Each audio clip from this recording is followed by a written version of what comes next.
Hi, Victoria Balick here, author of Watching My Parents Die and certified end of life doula. Today, this quick video will be about advanced directives and living wills. I am currently offering sessions for families in-house and also working on final schedules for some speaking events regarding advanced planning.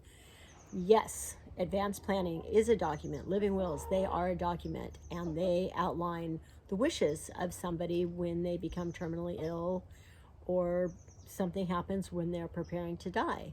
What a lot of people don't realize is that there are so many emotions involved. A lot of times, what happens, things you may be able to relate to, you say, hey, I've done my advance directive, family, please come over. I want to go through it with you. And I know you've heard this before. Oh, you don't need that. You're never going to die. You're going to be okay. We don't need to do that right now. Seriously, if I had $1 for every time I heard that, I would be the richest person in the world. It's avoidance, understandably so. The minute you say, I want to plan my death, people, they shut down. They don't want to hear it. They're fearful of it, understandably so. People are scared of death. But here's an alternative thought. You have your advance directive, you have your living will. A couple of the family members have been involved with it. Yeah, they did it. They signed off on it. You designated everything. Then something happens.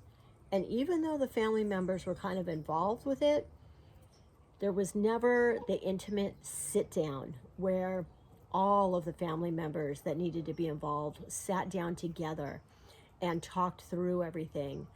It to understand how important it is beyond a lot of people's comprehension. But at the end of the day, it's kind of like the family ordering a pepperoni pizza and one person saying, yes, this is what I want on my pepperoni pizza. I want pepperonis and olives. And the other family says, yeah, go ahead and order that. So that person orders their pepperoni and olive pizza.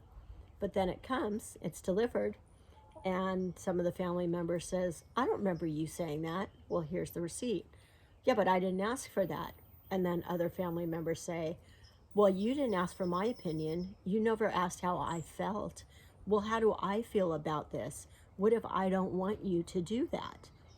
So that happens so often. And even though document wise things are really buttoned up very well, unless the emotions are addressed, it usually winds up in a bit of conflict towards the end because people haven't committed to honoring the wishes. The family hasn't committed to agreeing and working together.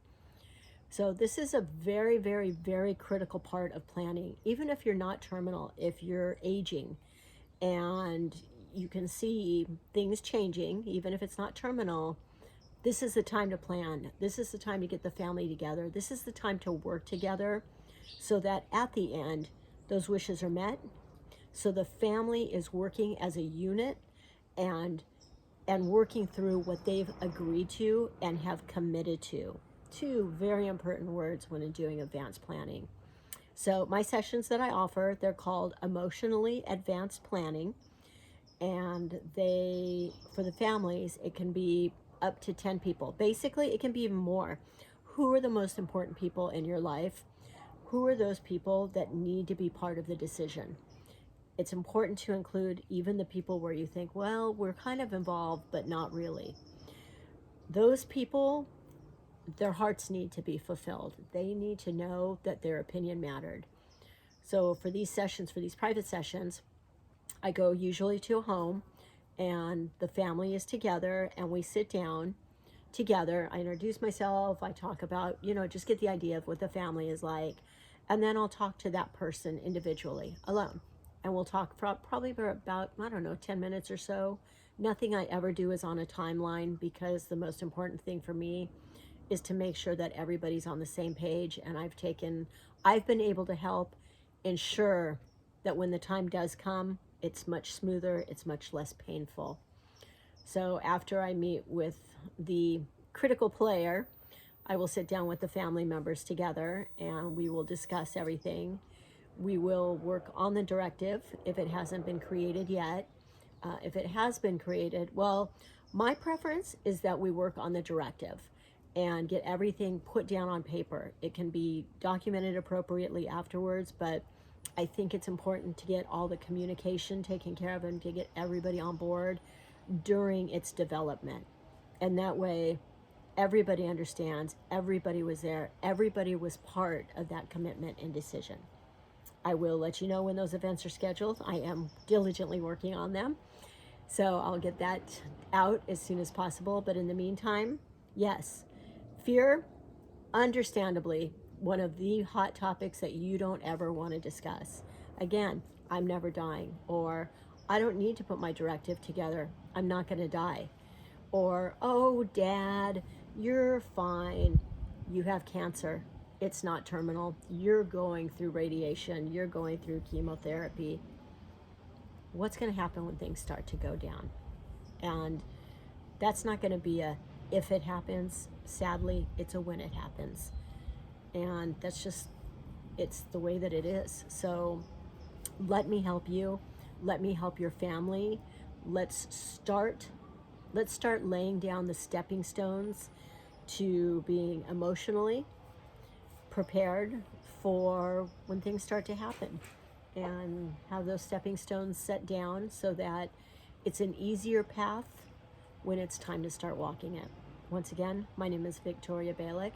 I'm an end-of-life doula. I can be reached at Victoria Balick, Victoria, B as in boy, EELIK, at deathandlove.net. My telephone number is 805-469-0896. And I hope you have a wonderful evening. Remember, death is something we're all going to have to deal with, but how we work together and how we plan really helps to ensure a peaceful outcome. I look forward to hearing from you.